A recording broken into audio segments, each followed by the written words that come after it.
Hello everyone and welcome to Sunup. I'm Lyndall Stout. Oil and gas is big business in Oklahoma, and in the midst of the latest boom, some landowners are finding drilling mud application as a way to earn extra money. To begin examining the topic, let's start with the latest research and contract laws. Here's Sunup's Dave Deacon. If you have land across the state, you may be approached about applying mud to your land, and we have Chad Penn here to talk to us about some of the questions that producers should be asking whenever they are approached about mud. Yeah, the first thing they should know is what type of mud is it to be applied. There's two main broad types of drilling mud, right. And the first one is water-based mud. That's the most common, and the main matrix or solvent on that is water, and it has very high salinity, high amounts of salt. It can be very high in sodium. It depends on the well, depends on the region. And the other main type of mud is oil-based mud. It contains diesel in it, and right. The main potential risk of oil-based mud is TPH, or total petroleum-based hydrocarbons. Okay, now can producers go ahead and plant a crop on that?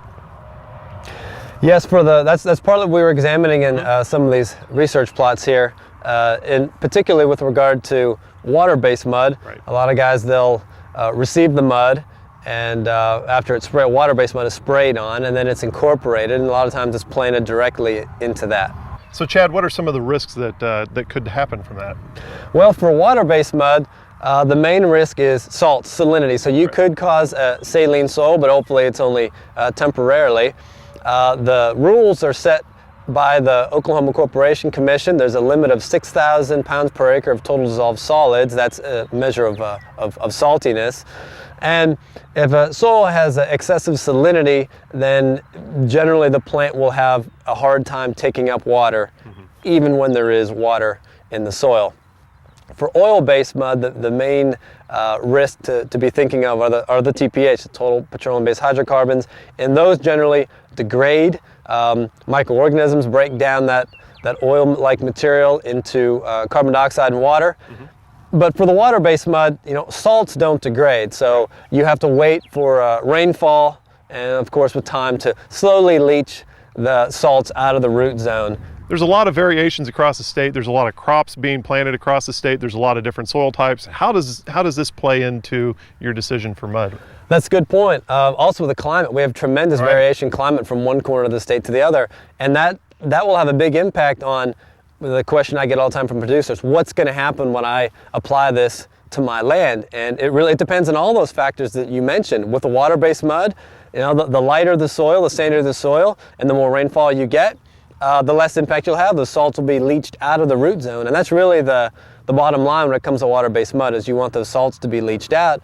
And also with oil-based mud, if you have optimum conditions, temperature, moisture, oxygen, you'll degrade those hydrocarbons faster. So, and also different crops have varying thresholds, or tolerances, I should say, to salinity. For example, wheat varies from other crops that are more or less sensitive to it, and total petroleum-based hydrocarbons, same thing. So yeah, it does depend on a lot of factors, but rainfall is always going to help. Okay, and the landowners, as a result, do get a payment for this. Let's talk about the difference between oil-based and water-based.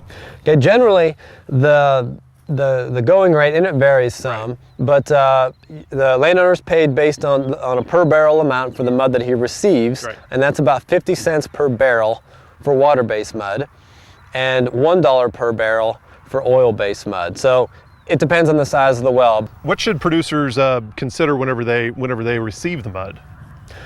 I think that the number one factor in determining whether or not they should receive the mud on their farm is the reputation of the land application company, the quality of the operator. The OCC website, the Oklahoma Corporation Commission, has on public record all of the permits that have been granted in Oklahoma for every company and anyone who's been fined. Well, thank you much, Chad. And for more information, go to our website, sunup.okstate.edu.